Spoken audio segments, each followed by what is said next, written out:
Good morning and welcome back to Mobility Matters. I'm your host, Javier Betancourt, Executive Director of the Citizens Independent Transportation Trust, or CITT for short. We're the quasi-independent agency charged with overseeing your half-penny sales tax for transportation. So, of course, here on Mobility Matters, as the name would imply, we like to talk about mobility and transportation, but also all of the various issues that intersect with that, whether that be land use, development, housing, resiliency, and education. So with me today, there's no better person in Miami-Dade County to talk about education than the president of Miami-Dade College, Madam President Madeline Pumariega. Welcome to the program. Thanks, Javier. Thanks for having me. No, and we've known each other for years back when I was at the DDA, and you were another president. You were the president of? The Wolfson campus. The Wolfson campus. And then we worked, I always think of when we see the health district. Yes. We worked on that committee that created that health district and the branding under the Metro Rail. Yeah. And then the trolley. Yeah, so from the very beginning, you and I were talking about and working on transportation, and here we are again. Here we are. So, Madeline, let's start with you. What is your background, and how did you come to become president of Miami-Dade College? I know you've worked not only for the college, but in several other educational institutions. So speak a little to that. Well, I'm a 305 girl for sure. Yeah. I was born and raised in Hialeah. Went to public schools. HML here. You Hialeah High. Okay, we're rivals. Go T-Reds. And then went to Miami-Dade College on a basketball scholarship and played basketball there. So that's where I got my academic start. So to be back as the president of the college is pretty special.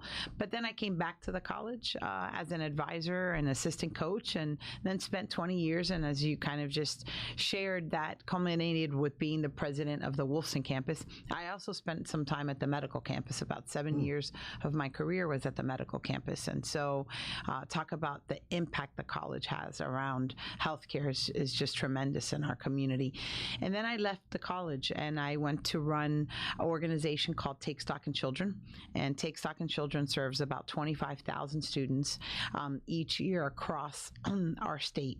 And it helps students in 7th and 8th grade have a pathway to college. They sign a contract to stay on track. Their parents or guardians sign a contract, and then a mentor is assigned to them. Wow. And at the end of that program, when they graduate high school, they have a scholarship waiting for them. And those are critical years. I have two twin girls, 13 years old, in 8th grade now, and I can see how critical that year is, because that's where you have to start deciding, what your track is going to be in life, right? With the magnet programs. And that mentorship from somebody sometimes outside of your parents who's a professional in an area that you might be interested is so critical.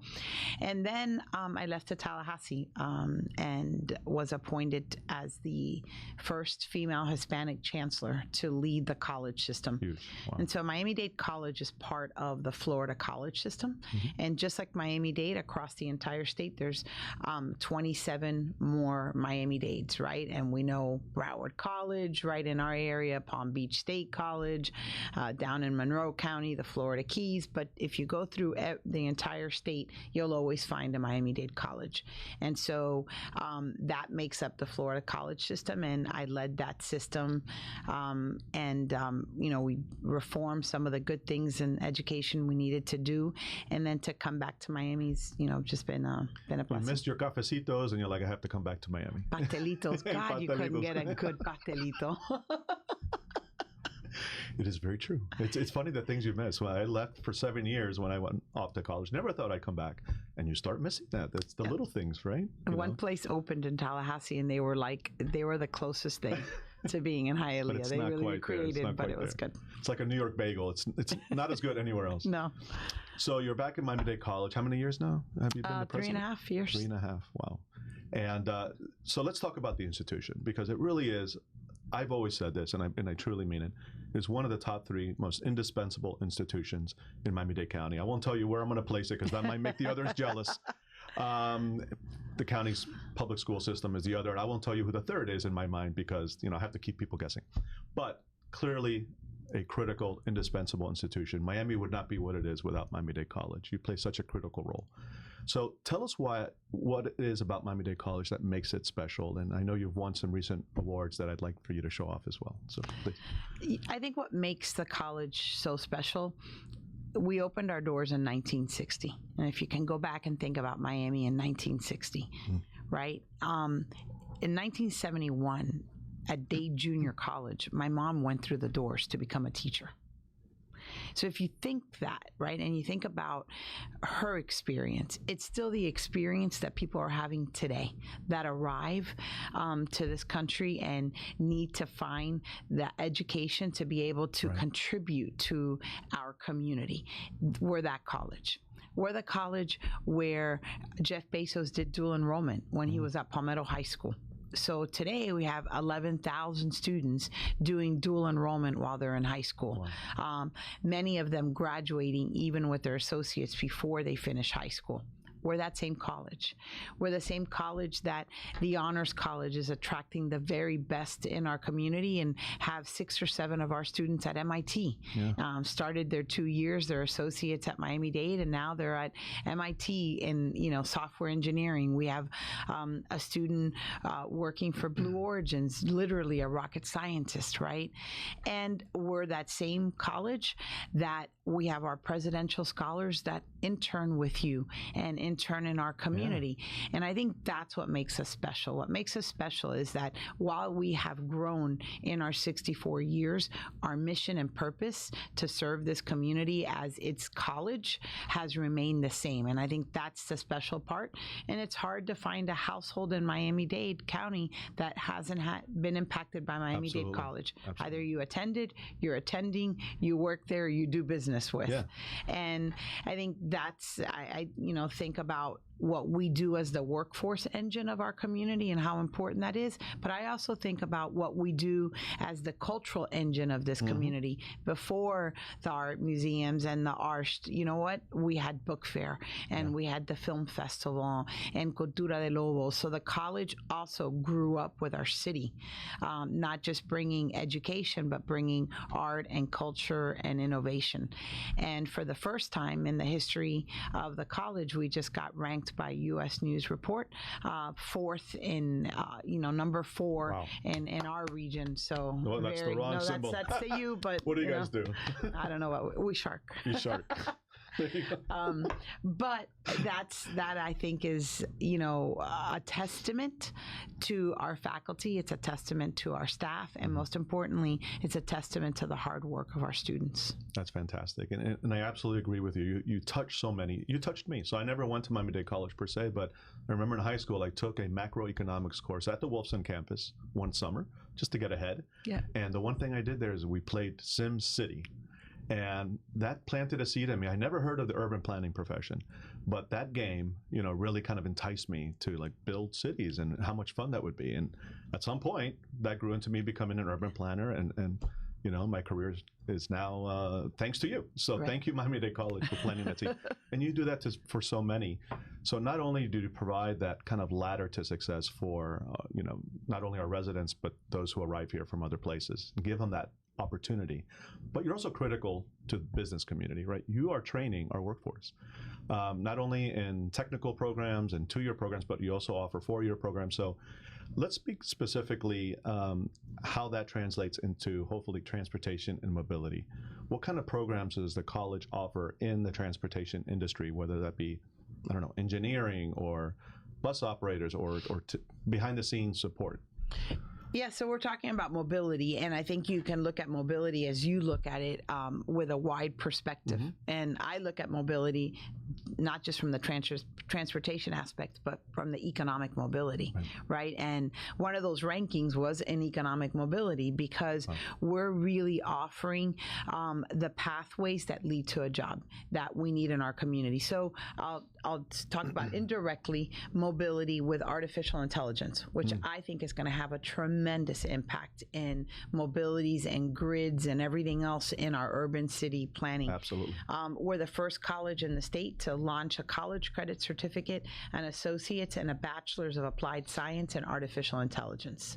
And we didn't look at it as a major. We're looking at artificial intelligence and its impact in healthcare, artificial intelligence, its impact in education. Every pathway, every career, every job is interfacing with artificial intelligence, right? And so I think we're just at the beginning of how AI is going to transform transform our cities and transform our communities and the world, just because of its rapid evolution of it. We're seeing now the elementary version. By the time we get to, ChatGPT 5, it's a PhD. Right? It's moving so quickly. It's going to move so quickly. So you think about that aspect. Another indirect, cybersecurity. Our grids, a lot of our things are all on technology platforms today. When you think about cybersecurity crime, we just had a speaker on campus yesterday. It is like, it has a GDP of countries in terms of cyber crimes. Wow. Right? And so we have 2 programs that are NSA designated as a center of excellence in cybersecurity, an associate's in science and a bachelor's of applied science. So those 2, while they are not directly transportation and mobility, I think is going to be the future of work. Absolutely. The intersection of that. But specifically around transportation and logistics, we've got a bachelor's in trade and logistics. And we also have a CDL program. We're working closely now on aviation and aerospace and expanding that out. We're at Miami Executive Airport and have programs in aviation. We've been there, for 25 plus years. We just opened a new simulation experience as air traffic controller. I mean, it's just pretty amazing what the students and the technology they're getting exposed to, but we're really looking at expanding that aspect of it. And then I think an important partnership that we started years ago was with Tesla in the automotive technician pathway. And that what's happened there is Bean Automotive. We're on our 3rd internship now, apprenticeship program with Bean Automotive. And so students take their courses at Bean Automotive, they're paid, they're working for them, and then they end their career with the automotive technician certification. And we're doing that with Warren Henry as well. And automotive isn't what it used to be. These are rolling computers, right? No, so it's really complex, and you need that educational My uncle was a foundation. mechanic, and so, grease, and it's not that anymore. It is really foundational to technology. Why I started kind of around artificial intelligence, cybersecurity as support programs for all industries, but really important, I think, in the transportation industry. And you're absolutely right to link all those things together, because when I think about the future of transportation, we're talking about automated vehicles. We're talking about smart signals, which we're investing in, with our half penny. Bad actors plugging into those things could create all sorts of havoc, right? You could only imagine. And so cybersecurity, for instance, is extremely important to making sure that those services, those transportation networks are safe. Right. So now let's shift a little bit from your training and educational programs to the transportation experience, right? Many, I would imagine all of your students are really commuter students. Yes. And so they're on our roadway networks, they're taking our transit, they're trying to get to your many campuses. I forget how many you're up to. It's a lot. We're at 8 campuses and a couple of outreach centers. So you're everywhere in the county, and maybe even beyond the county at this point. And so you're really in a unique position to look at transportation and mobility from all those different perspectives, because your students, your faculty, your staff have to get to every part of the county. What is the college's role, or are there any initiatives, or are there any partnerships that you're pursuing to make sure that people can get to and from your campuses easily? I think we always sit at the table. We want to congratulate Eileen Higgins for working so hard with Congress and Congresswoman Federica Wilson for getting, I think $469 million for the Northeast Corridor. And so when we think about that, we've got a campus at the North Campus. And so sitting at the table, making sure that we're advocating for that connection to the North Corridor of the county.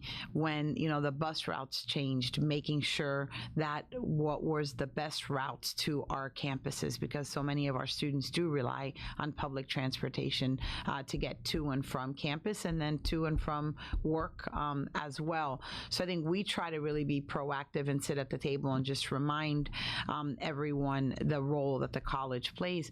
I remember when we were thinking about the trolley, and the trolley was being designed, I think the trolley was going to come up 7th or end on 10th, and it would have I think it was end on 10th, and would have left out the college and then Lindsay Hopkins. And because we were at the table, that expanded just 2 blocks over, now had a stop right on 20th Street and about 9th Ave, which sits between Lindsay Hopkins and Miami-Dade College. And so just those kinds of things are important, because it makes a difference for students being right at a stop that leaves you at the campus versus being, 7 blocks away. And so I think part of it is the proactive planning. It's really easy to be reactive to things after. Everyone throws perfect touchdowns on Monday morning, after you get to sit back and watch it on TV. I think for us, we really try to be at the table and help leaders like you make the right decisions and make the informed decisions. And by the way, not only are you at the table, often the table is at one of your campuses. So you're a great convener of this community. I've been to so many events at not only Wolfson, but other campuses, where you're actually bringing the community leaders together around an issue, right? To tackle it in a collaborative fashion. Absolutely. It's, part of our mission is to be that thought partner and the convener for our community. So our campuses are always open to community convenings. And also, speaking about sitting at the table, you literally have Miami-Dade College students, faculty, and staff members at our table. So I should mention that the college is one of many institutions that serve on our CITT nominating committee, which is the one that appoints members to the Citizens Independent Transportation Trust. And currently, we have 2 trust members who have ties to the college, both Miguel Murphy and Harry Hoffman. So yes, I was you're literally say, at the table. The most recent is Miguel Murphy, and Miguel does just amazing work at the college. And if you want to connect students to community, that is Miguel's purpose and his passion. And Harry Hoffman's like the walking encyclopedia of the college. If you have a question, you call Harry, and he can give you the history and the context. And so I think you have 2 great individuals that are happy to contribute to making our community a better place. And I appreciate that. It would be so easy just for people to clock in and clock out of work and go home and spend quality time with their family. But there seems to be some kind of culture at Miami-Dade College where you're encouraging your people to actually be civically engaged. We're the community's college, right? And this is our community. It's our Miami. And the best way to make it ours is to participate. And so we encourage public service, whether, it's someone, like our legal counsel, Javier, he's the president of CABA, right? And so I think it's being civically engaged and civically minded is important, because one, it advocates for the college, but secondly, it builds stronger communities, and we're that foundational pillar for our community.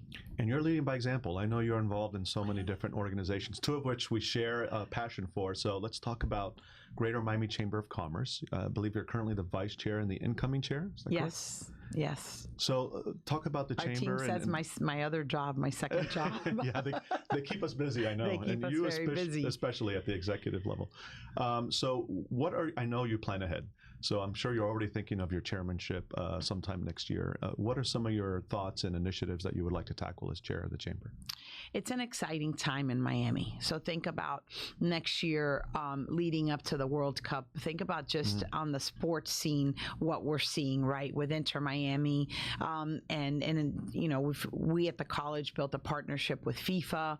I want to make sure that our members and our small businesses feel a part of that. And, you and I know that Miami, about 90% of the businesses in Miami-Dade County employ less than 50 people. It's small businesses. We can call them entrepreneurs and founders. It's small businesses. Our economy is driven by small businesses here in Miami-Dade County. So making sure that they're members and that they get the value from being connected to the chamber is really important. I think the chamber has been focused, obviously, on advocating on workforce housing and some of the others, things that we hear from the community that need to be prioritized. And I'm really proud of the leadership of the Chamber creating the Health Trust, which provided a platform for small businesses to plug in to a healthcare program and be able to offer that to their employees. So those are the things that we'll continue to do, and making sure as Miami is in the spotlight, that the Chamber is also spotlighting our members and they feel that they can contribute and are part of that. Yeah, it really is a great organization. I'm really proud to be a part of it as well, and looking forward to doing so under your leadership. So thank you for taking on that mantle. And the team at the Chamber is because you're not busy enough. You had to take that on too. The other thing that you're not too busy for is Leadership Florida, yes. And another amazing organization. And I'm always amazed to see you at their events because you have so much to do and so many places to be. I'm convinced that there are 3 of you out there, to be honest with you. And so let's speak a little about Leadership Florida. What is the organization, and why are you so passionate about it? So I'm passionate about Leadership Florida because I want to go back to the Chamber for a minute. If you're a young leader in this community, go through Leadership Miami. Mm-hmm. If you're a new executive in our community and you're listening today, go through the Senior Executive Program at the Chamber. That plugs you into community. Yeah. And I think building on that, Leadership Florida plugs you into the state. Mm-hmm. And so when you think about the work of Leadership Florida, the members of Leadership Florida, and how they're contributing across our entire state, so we go from our Miami to our state. And I look at those 2 organizations as one is plugging the local community, and then Leadership Florida is really bringing the thought leaders and partners of all of Florida, private sector, public sector, nonprofit sector, to the table with one purpose: making a better Florida for each of us. And so I think, I love the mission and the purpose and what they're doing. Yeah, we're all going to rise or sink together, right? Yeah, exactly. That's the thing. And Florida is doing amazing things. As a state, I know you have that statewide experience. I imagine that you're collaborating and coordinating with some of your colleagues across the county boundaries. Are there partnerships with other higher ed institutions that you'd like to discuss?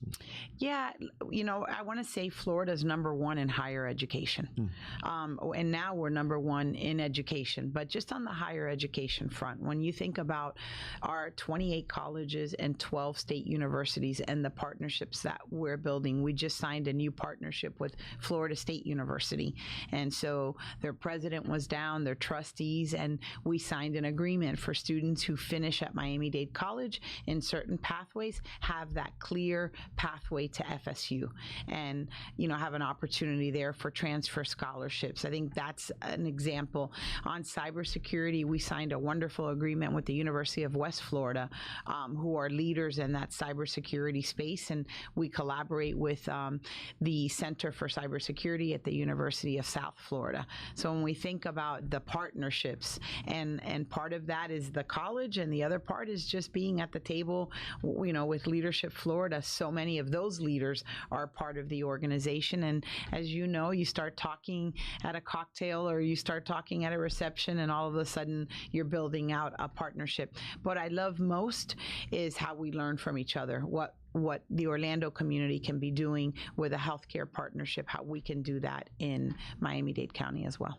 Well, and there's no one better positioned to collaborate across the state than you. Just, not only because of your connections and past experience, but your just personality. You seem to be a collaborative oriented person. So thank you for that. No, happy to do that. And I think what I do it for is the opportunities it creates for our students, just like you have an intern, right? Yes, where's Priscilla? Yeah, Priscilla's here. And so wonderful intern from Miami-Dade College. If we create those connections, what happens is we create opportunities for students.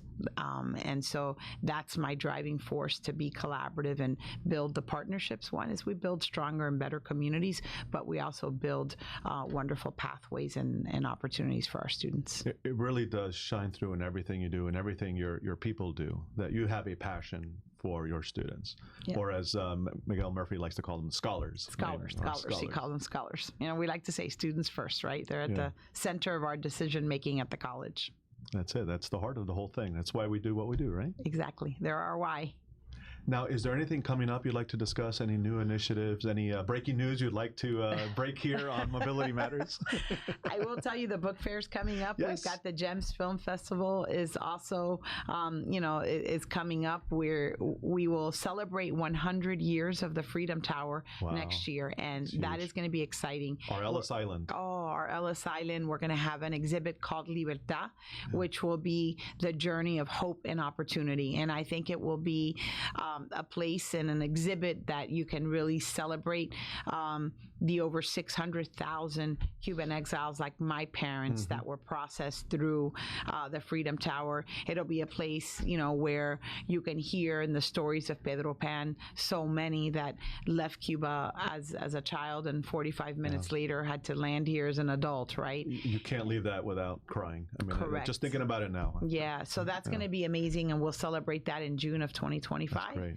And then we'll also open up there the first exhibit for FIFA in North America. Wow. So we're super excited about that. And by the way, so on top of everything else we discussed, the college is such an amazing, what's the word? Not protector, but curator, custodian is the word I'm looking for, of many of Miami-Dade County's historical landmarks, including the Freedom Tower, but some others. And so thank you for that. Yeah, Kubik. It's not easy. These things don't make money. They cost a lot of money to upkeep and to renovate. So thank you. You're playing a critical role in that as well. We're happy to be the stewards, right? Yes. And the custodians of that and protect our history. Yeah. And the Kubik on 27th Avenue is another one. It's just there we're convening so many great programs with the film festival and art and culture as well. And shout out to Dr. Paul George, yes. who is also one of your historian. noted oh my God, historian professors. And yes. He likes to tell the story that he's responsible for my wife and I getting married because one of our first dates was one of his historic tours. He takes full credit for it. If you haven't done one in Miami, you need to go. You really do, You need Dr. to go George. spend an afternoon or evening with Paul Absolutely. George. Madam President, that's all the time we have for this segment, but there's so many other things we could discuss. So please, come back and join me again in a future episode. I'd love to have you. Thank you. So thank you for being on. Thank you for what you're everything doing. you do. Thank you to the college for the critical role it plays in our community. Really, Miami wouldn't be the same without you. So thank you again. And thank you for your leadership and for the leadership of the Citizens Trust and focused on making sure we're connected and mobile. So that's critical to Miami's economic development. I appreciate that. Thank you. So thank you. Folks, that's all the time we have here on Mobility Matters. You can catch us every other Thursday from 9 to 10 a.m. We have a number of guests coming up that you'll be interested in hearing from. You could also visit our website to learn more about us. We're at miamidade.gov/CITT. We are actively looking for Transportation Trust members. So if you're interested in volunteering and being a part of the solution, please apply. And we're looking for CITT ambassadors. These are riders of our transit system that act as our eyes and ears. And you get rewarded with points for it that you can exchange for rewards. So there's a nice little incentive there for you. So please visit our website. And finally, we want to thank our partners here at Miami's community newspapers for being such great partners and producing and hosting us in this wonderful facility, which, by the way, if you haven't noticed behind me, is the Miami-Dade College Wolfson campus, right? Absolutely. In the heart of it all. In the heart of it all. So thank you, and join us next time.